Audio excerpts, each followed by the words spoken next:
Okay, hi everyone. I'm Maya. I'm sensuality coach, and I'm here with Rupani, who is my dear friend and my teacher. And I want to dive deeper today on the topic of dark feminine and the art of submission, how they are kind of connected in a way, and just on a different side of a spectrum. Is master of when it comes to understanding polarity and dominance and submission and the art of BDSM. And I call it dark tantra, where you're able to go into this shadow spaces and taboo spaces within yourself and actually play with the polarity, which is super healing. We were talking about women and our whining and complaining, and something in our conversation just shifted and gave me this deeper embodiment and understanding of, oh my God, how the projection onto man and desire to get a fix outside actually keeps us in our darkness. So thank you so much, for joining me. Can you briefly just introduce yourself and I'm Rupani. I teach workshops in BDSM and women relating. I have a course for men called Creating the Dominant Man, things like that. If you don't know me, you can go to omrupani.org. All the information about me is there. Definitely, yes. And you talk a lot about women and the submissive archetype, and it's so triggering for many women, and myself included. I discovered actually through this work that I have such a huge pride. There is a desire in the body. There is a desire in the body, obviously, to be taken by men or to feel like his power. Definitely very strong desire and very strong sexual desire. And there's a lot of narrative and pride of like, you shouldn't do this, it's disempowering, it takes away from you. And through my personal journey, I think this is such a great way to peel the layers of conditioning of what I call fake feminism, where women get attached to the idea either I have to be equal with men or I don't need a man, or all men are wrong, or all men are bad. And then we like choking the desire that's built in our bodies, that builds in our system, that also sparks the eros in us and creates the juicy connection and polarity. And I'm curious to hear a little bit of your perception on this topic. So I think I should start by saying I'm actually not advocating for feminine submission. I'm not saying women should be submissive. Actually don't have any agenda how anybody is. My focus always is on functionality, practicality. So I actually start where you in the middle of your introduction, when you said, I have a desire to be handled by a man. I have a desire to feel his strength. I have a desire for you, basically. So in my language, I would say you're desiring his dominance. You're not interested in being equal with him. You do want him to hold a position that is different from yours, that is going to make you feel a certain way, that's going to make you feel handled, that in Eros is going to make you feel ravaged, that in a life partnership is going to make you feel my man's got our life in control and I can rely on him. That is a hierarchical relationship. You're playing two different roles. So in my language, if you're craving a dominant man, then saying I am an egalitarian gal creates confusion. Mm-hmm. Because you're asking to do a particular kind of a dance with the masculine. And then you're saying, no, I don't do that dance. And it is a waste of energy and creates a lot of pain. I want a dominant man, but I'm not going to submit to him. Like, it doesn't work that way. Mm-hmm. This is a particular dance you can do. Nobody is saying go for the dominant submission dance. Nobody's saying go for a relationship where the man is in the lead. You can create your relationship the other way. Many people do, and they're brilliant people. There are female-led relationships with submissive men. They can be amazingly functional if that's what these people want. But then they're in a match. woman says, I want to lead in this relationship, I want to hold the dom energy, I want a submissive man, are 4 of them. And we say, great, create it.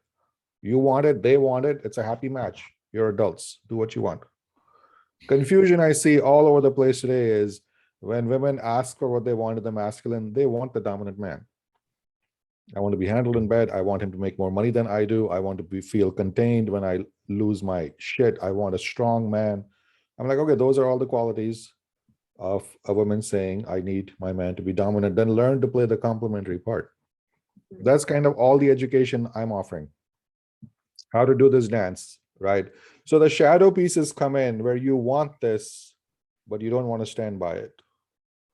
I think that's where our conversation last time was. Like, if you want this, just occupy the position so that this polarity dance can actually work well. Nobody is saying you must do this dance and this is the only correct dance. No. As far as I'm concerned, this is kind of my shop. This is what I know. This is what I teach. It doesn't mean everybody should do this or it is right for everybody. This is my offering. So of course, I'm going to talk about it passionately. That's where kind of my investigation is. That's where my curiosity is.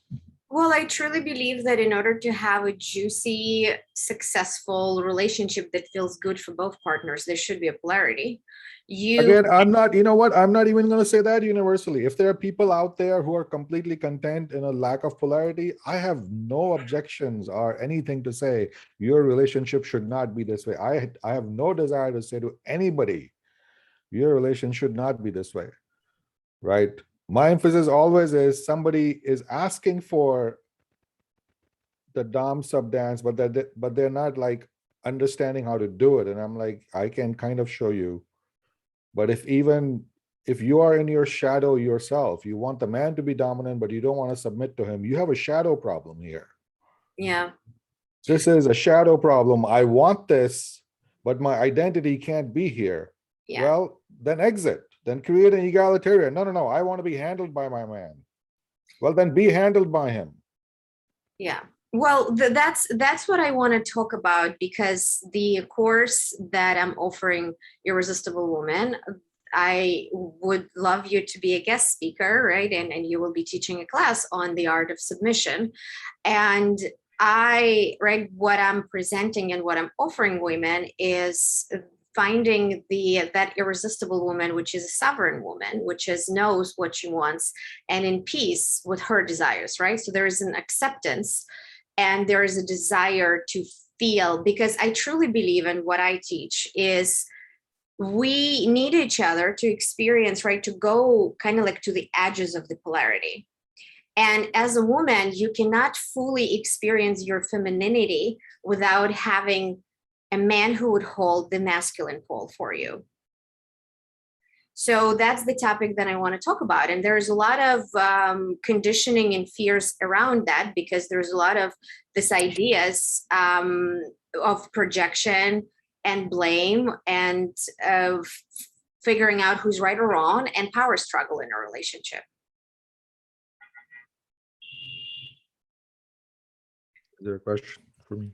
The question is, what, from your experience, right, how you can get out of the trap of I have a desire and it feels wrong, right? Like the shame or the taboo or the inner conflict. This is actually a very real thing, and I don't think we need to treat it with any unfriendliness, because oftentimes the desire is in conflict with identity. Right? The desire is real and the identity is also real, and they're in a struggle. So the tug of war is real inside the person. There's a reason. Shadows are painful places. So when I say shadow, I don't mean, why don't you get over your shadow? I'm like, no, shadow means there's a tug of war in the system between two forces, which is keeping you oscillating between two things, which makes you kind of false. You can't find a place. You can't be authentic. You can't be in one place, right? And it's not like the man doesn't need that as well. right? The man needs his steadiness too. If the man came in and out of his masculinity every other day, you would not like that man either. Mhm. Those qualities you're looking for, you are looking for a man to embody those continuously every single day, Monday, Tuesday, Wednesday, Thursday, Friday. You don't want your man falling apart every other day, right? So, okay, and I agree with you. It's not fun being with somebody who is in their shadow, who is weak and occupying their space. But it's like, this is what you observe here. This is what the life looks like. So having the way your life turns out in an area of shadow is actually quite painful. And I think that's kind of the realization, if I remember correctly, when we were talking, you kind of had like, yep, it's always this and this and this for years. Mhm. In the desire, conflicted with the desire, in the desire, conflicted with the desire, want to submit, fuck you, not gonna submit, want to submit. No, it's like, it's a hell. Not a hell, but it's certainly a place of, it feels stuck. It feels stuck, and The life energy it exudes is you haven't moved yeah. anywhere for years. Mhm. It feels stuck, and it feels very polarized within. And coming to the place of acceptance, and then following the sensation and the feeling instead of being in the head, right? Shifting narrative from the head into the Right. body and just following, right? Like following Yeah, the and I would translate that as, if you are able to overcome the narrative in the head, you are starting to transition out of the old identity. Mhm. They kind of go together. The stronger the identity, you will not be able to shut down those voices. They will rise up and they will take you away. I've seen it. I've seen people walk away from their desires, like, can't deal with that. It's too painful. It's too controversial. I have to go be this person I'm expected to be. I think we all make those choices from time to time. That's when the identity and the voice in the head overwhelms the desire. Right. And then when the desire starts to become bigger, or maybe the identity is slowly dissolving, it's like the match, it's like almost geometry, and the desire wins. Like, nope, this is where my desire is. I'm going to be here. If somebody doesn't like it, too bad. Right. We don't have to be enemies. People reach that stage with family members. Right. People oftentimes, even something as much as coming out as being gay, coming out as being anything that your family is going to disapprove of, you reach a point and you say, listen, this is who I am. Yeah. I got a sigh here, and I hope we can stay connected and in love, but I can't compromise who this is to win your love and approval. I can't make that deal anymore. Right. So you see the structure in many areas. And I see this structure in people trying to find that to come into the desire balance with what they want in their interpersonal dynamic, in their intimate relationships. A lot of people who do desire it and they are struggling with the taboo of it, like they're in this process. And it's wonderful in a way. It's kind of, it's a tender process, the journey. I really like how you talk about that, because it's what I call, right, like dark feminine is when we feel this life force within ourselves and then we're choking it and we're not letting it out, and then we're following the narrative, which puts us in a very depressive depletion state with a desire to get the fix outside. And sometimes, right, Yeah. we in the head, we asking the man or the partner for the things that actually is not connected to our desire. And that Right. it's and men, I feel like men, they have this radar where they can pick up when it's coming truly authentically from that feminine desire and when it's fake. And I think a lot of confusion that exists in a relationship, this idea of a power struggle, or when women want men in a way to submit to them, right? And when you get it, you actually, it doesn't do anything for you. Right. So once again, going back to the tug of war, If it doesn't do anything for women, why do so many women keep asking for it and keep going for it? That's how the shadow works. Why do so many women go for weak men? Safety and control. Safety and control, which I'm going to propose lives on the opposite side of desire and get off. Mm-hmm. That's what you sell. That's what you sell. And not, this is, make the observation. What's your number one complaint when you're with that guy? No eros. Mm-hmm. And then you complain about it. I'm like, but that's the side you chose. You chose the other side because that's where your shadow was leading you, and then that's the price you pay. Yep. This is not like punishment or anything. Like, this is just the clarity of the choice you're making. I'm not saying you deserve this. I'm like, this is just the way this works. You're not on the side of desire. It's too complicated. So whatever is opposing desire, and I would say that's identity, are quote unquote wounding, like some other clump in the system is pulling on the opposite side of desire. Identity, convenience, ease, fear, security, but it's not desire. So you will end up in that bond, but desire will be missing. It lives on the other side. You have to be a different kind of person to access desire. What kind of person you should be to access desire? Again, geometrically speaking, one who is not held back by their wounding, one who is not enslaved by other people's perception of them, because you may have to make choices that other people disapprove of. Right? Later on, you admire these people. You call them rebels, people who went against the grain and accomplished amazing things. But when it comes our own turn to be like a little bit heroic, to say, I might do something that may bring disapproval from others, we are really cowards. People are terrified of disapproval. Women are 50 times more terrified of disapproval than men. So I can again sympathize, but it's like the sympathy doesn't solve the relationship mess. I can sympathize somebody struggling in their shadow, but if you're partnered with that person, as they go into their shadow, you will suffer. Right? You will go into your darkness, you will go into your neediness, you will go into all those dark energies, and you will want your partner to feed all that garbage. And that's where men can waste a lot of time with women. Yeah. That was the heart of our conversation. When women are in shadow, when women go into that dark hole and men keep pouring into them, it's like, this is not useful. I was dealing with your insecurities 6 years ago. I'm dealing with your insecurities now. Yeah. Nothing's changed. And I don't know whether I've been any help. No. If I have to keep pouring this thing into you every week and nothing ever changes, is this really a good investment of my life energy as a man?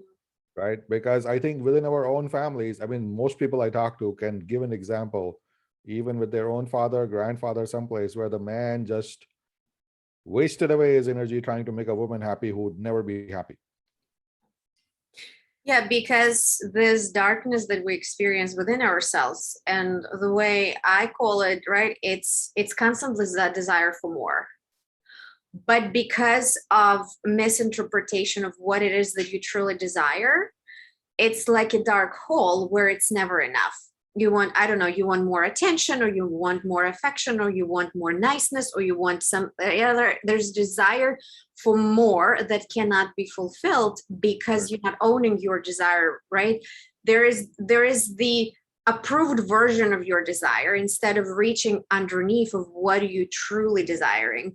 And the Irresistible Woman course, it's, I call it the sovereign feminine reclamation, where we are peeling the layers of victimhood and start claiming what we truly want, and then taking full responsibility. If I'm unhappy, it's not because of somebody else or the circumstances.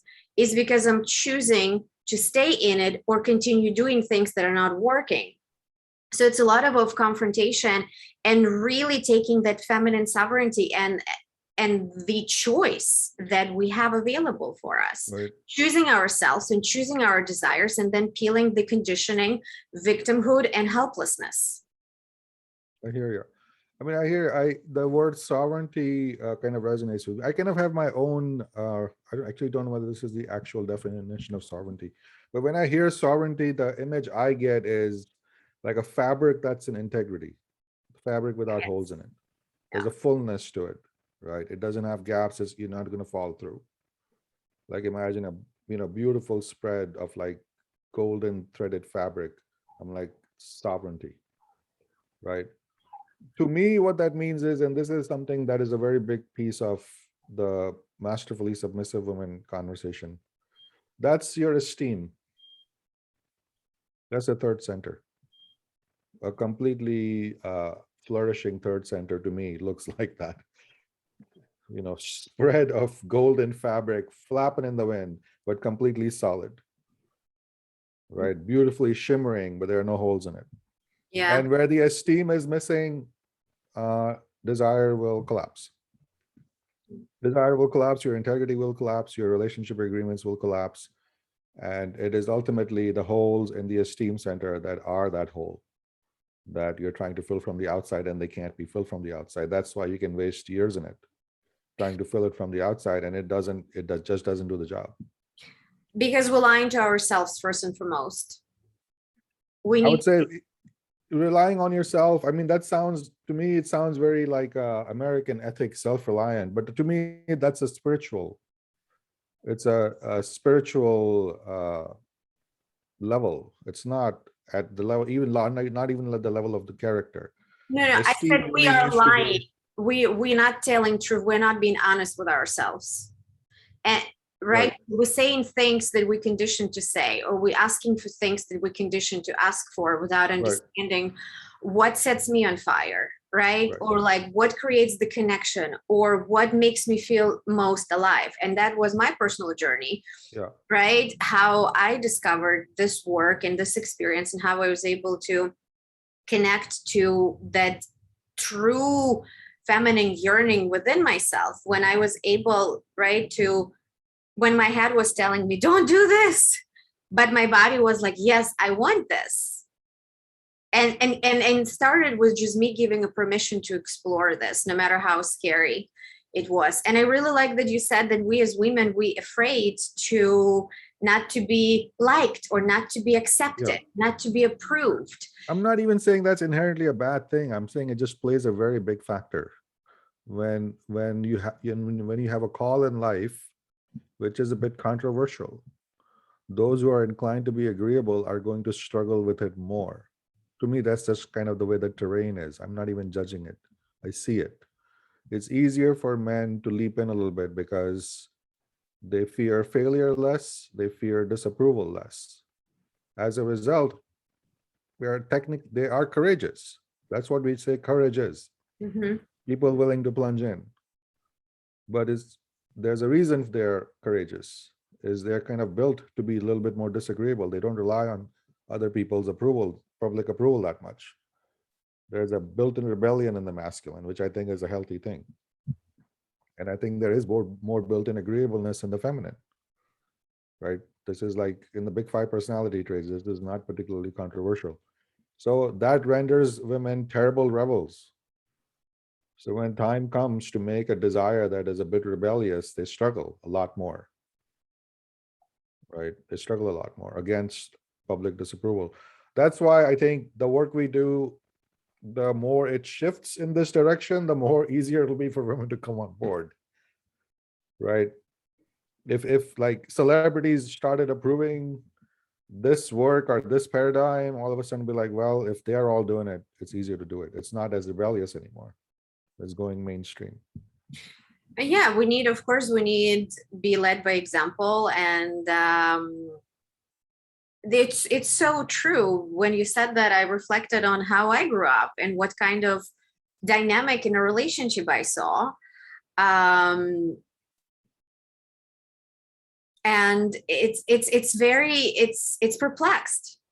It's like a puzzle, right? You then go on this journey and trying to take the pieces and then put them together and see the bigger picture, because not, especially the narrative, right, like that starts happening after the Me Too, that like men it puts a lot of, like, it puts us, I think, in even deeper cages of the identities as men, as women, that are not really rooted to the way even energy moves in our bodies, and what creates that magnetism and connection. The consent piece is definitely very important, but if we as women afraid of desiring to, I don't know, be taken, I see this as a huge, huge, huge problem, because it's a lie. It's a personal lie, right? It's you not being honest with yourself. And it hurts. And then we condition to self-abandon ourselves as women even more. Right. Yeah, I'm completely on board with you. Again, I'm saying, I'm not saying, again, I am not advocating every woman wants to be ravished by a man, or every woman should want to be ravished by a man. My inquiry is this: if you are a woman who wants to be ravished by a man, do you hesitate before you express that desire? Because it's taboo in our society today. Right? Yeah. That's the marker. Yeah. What are you afraid to speak of? And I have said this many times, I'll say it one more time. And this is amusing when you think about it. I would think the most taboo desire left today in the 21st century is a woman submitting to a man. Mm-hmm. You can do pretty much anything else. You can get 4 husbands and 4 boyfriends and 4 slaves and 20 slaves and put them in chastity cages and spit on their face and humiliate them, and there'll be no problem with any of those configurations. Women doing that to a man, even men doing things with each other, hey, whatever, each to his own, go for it. Woman says, I want to get down on my knees and worship my man, like, no, we don't do that. Like, free choice goes out the door. Women's liberation and women's choices go out the door. And it's amazing how much cultural pressure women feel around that. So it's interesting to watch this dance of the one big taboo left at the center of a society becoming increasingly permissive. We have thrown marriage out the window. Polyamory is like nothing anymore. We have Bill Gates with a permanent mistress. We have Warren Buffett with another. I think he also has like a lifelong other lover he's had. I'm like, but female submission still, no. Anyways, well, I think in order for women to submit, right, we have the horror kind of stories from centuries ago where women did not have saying, right, where women were in a way like I know that's like makes it even more complex. Exactly. Why would women want to do consensually things that they've been fighting against? Yes. And they were done non-consensually, but life's complicated. What can I tell you?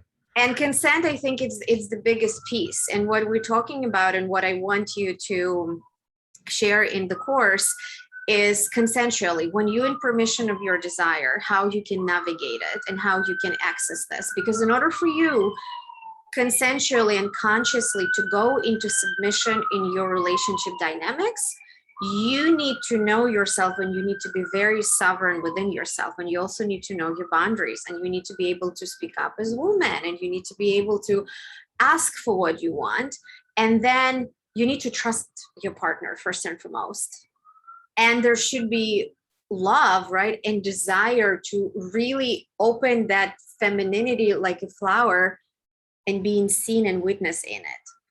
And it's mastery. I don't think it happens overnight.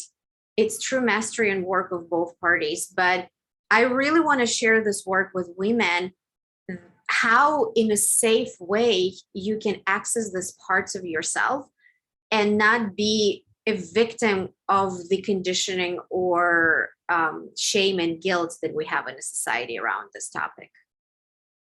I hear you. I think a lot of women are in the category you're talking about, where they have desires in this area, but they're hesitant to express them.